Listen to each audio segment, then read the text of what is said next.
இந்த குழந்தைங்களோட ஸ்க்ரீன் டைமை குறைக்கிறதுக்கு ஏதாவது வழி இருந்தால் சொல்லுங்களேன். ஷியோர். ஃபர்ஸ்ட் பாயிண்ட், ஃபர்ஸ்ட் பேரண்ட்ஸா நம்ம ஃபோன் யூஸ் பண்றதை முதல்ல கம்மி பண்ணணும். ஆமாம், இதே தான் எல்லாரும் சொல்கிறாங்க. ஆனால் என்னோட வேலையே ஃபோனில் தான். ஃபோனில் அத்தனை வேலை நான் பார்க்குறேன்.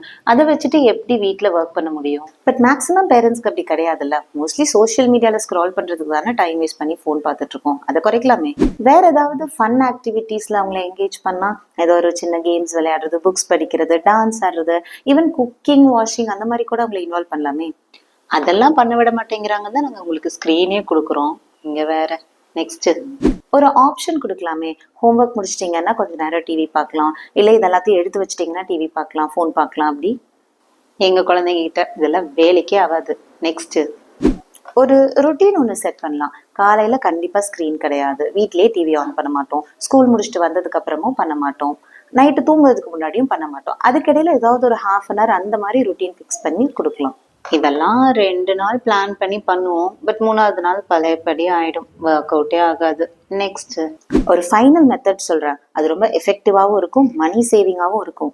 ஆனா கண்டிப்பா யாரும் அதை ட்ரை பண்ண மாட்டீங்க. இல்ல பண்ணுவோம் சொல்லுங்க. பேசாம நெட் ரீசார்ஜே பண்ணாதீங்க. வைஃபை பண்றது, அன்னெசரியா அன்லிமிட்டட் டேட்டா போடுறது, இதெல்லாம் பண்ணாம இருந்தாலே நெட் நமக்கு அந்த அளவுக்கு ஆக்சசிபிளா இருக்காது. லிமிட்டடா நெட் இருக்குங்கிறப்போ தேவையான விஷயத்துக்கு மட்டும்தான் அதை யூஸ் பண்ணுவோம். இது நம்ம லிஸ்ட்லயே இல்லையே.